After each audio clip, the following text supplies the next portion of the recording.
Shalom. I want to start out by giving all glory, honor, and praises to Most High and His only begotten Son in the Hebrew tongue, Yahweh, who the world ignorantly calls God, Yahweh Shai, who the world ignorantly calls Christ. Double honor to the elders and respect to the brothers out there doing this work. Alright, the elders and the apostles, a great millstone at Ruel. Wake up 12 tribes of Israel, so-called Native Americans, Latinos, and Negroes. This is a quick lesson here.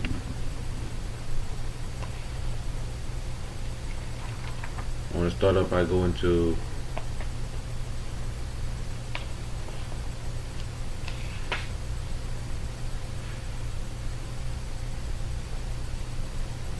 Revelations 13 verse 10.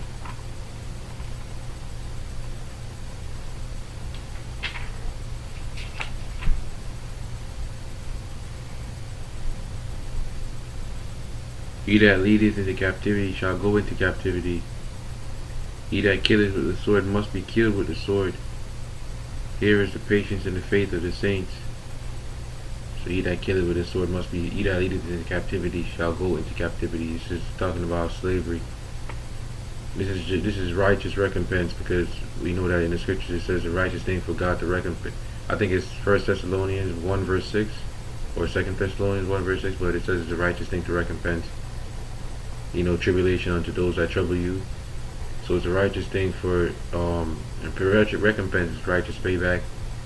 So it's going to be righteous for the Most High to pay back Esau and his and the wicked, which is Esau, and every wicked soul that partook in our captivity, and that are partaking in it right now, that actually knows the truth, and they're actually putting forth effort to cut us off from being a nation, like the scriptures say.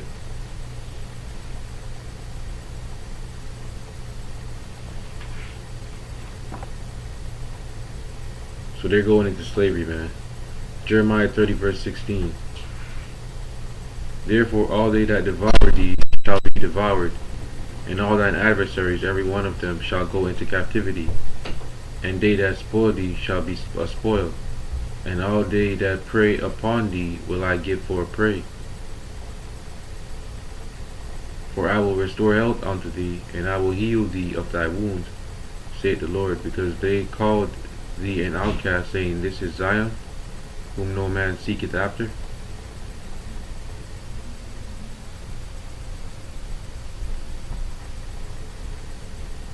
And then when you go to Isaiah,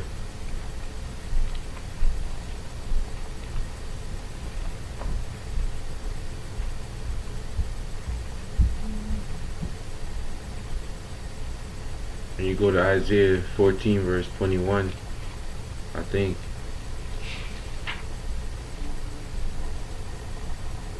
It says, Prepare slaughter for his children, for the iniquity of their fathers, that they do not rise nor possess the land, nor fill the face of the world with cities.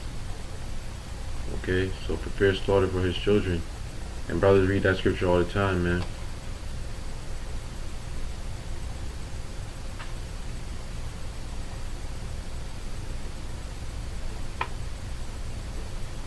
Just some captivity scriptures here.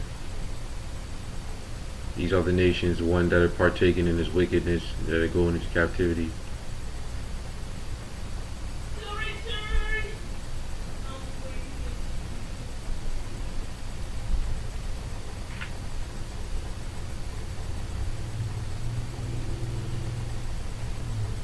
This is Isaiah 60 verse 10.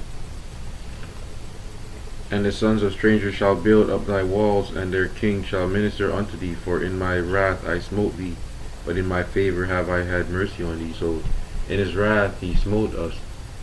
When he went off breaking his laws, statutes, and commandments, he put us in captivity. But in his mercy, he's gonna give us back our inheritance, which is Israel.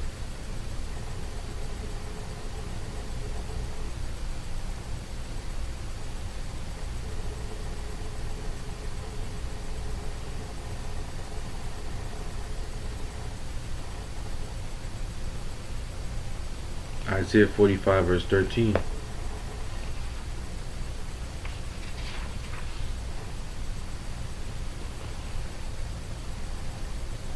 I have raised him up in righteousness, and I will direct all his ways. He shall build my city, and he shall let go my captives, not for price nor reward, saith the Lord of hosts.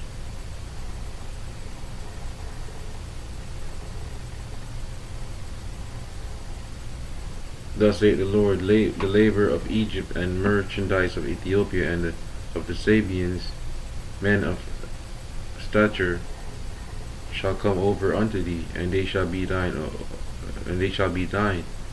They shall come over, they shall come after thee in chains. They shall come over, and they shall fall down unto thee. They shall make supplication unto thee, saying, surely God is in thee, and there is none else. There is no God. All right.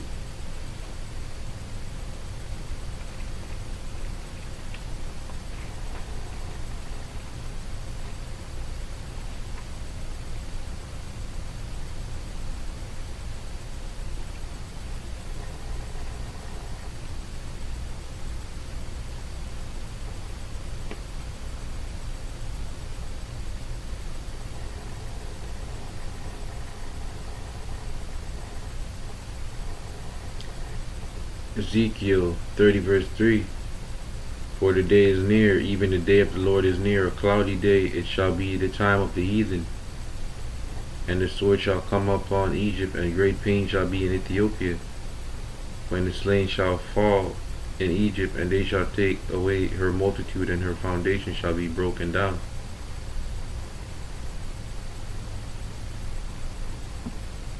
So the day of the sea, that's the day of the Lord right there, man. Slavery, chains, bondage, captivity. That's the day of the Lord, man. Because he's gonna come to set things in and put things in order. He's gonna come to put back the so-called Native Americans, Latinos, and Negroes who are today known that by a lot of different proverbs and bywords. He's gonna come to put them back on the top. But to do that, he's gonna have to take down a lot of wicked people, man.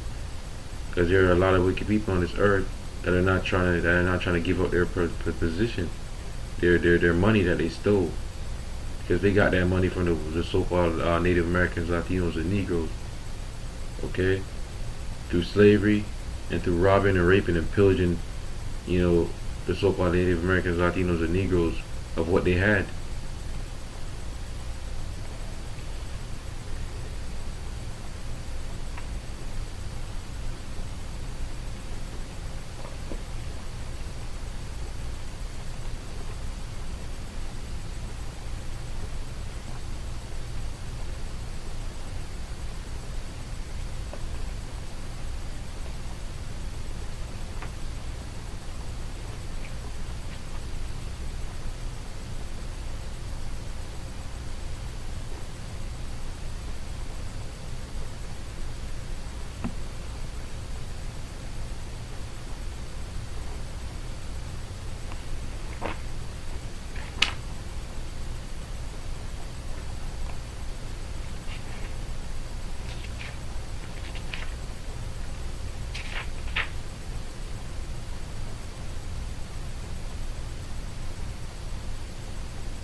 Zephaniah 2 verse 12.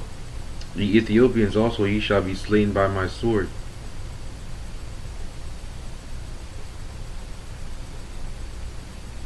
And he will stretch out his hand against the north and destroy Assyria, that will make Nineveh a desolation, and dry like a wilderness. So, hey man, the Lord ain't just coming back for one nation. He ain't just coming back for Esau's people, the wicked in the earth. He ain't just coming back for those. He coming back for Hamites. He coming back for East Indians. And he coming back for everybody, every nation that's being wicked, man. Okay. So he coming back for every nation that's being wicked, not just one particular nation. Because at the end of the day, all these nations at one point had us in captivity, and they all live off in one way or another. They all survive and live off us, man. They feed off us. And our people just don't know it because they sleeping. But with that, I want to give all glory, honor, and praise to the Most High and His only begotten Son, that was honest to the elders and respect to the brothers out there doing this work. in truth and in sincerity. Shalom.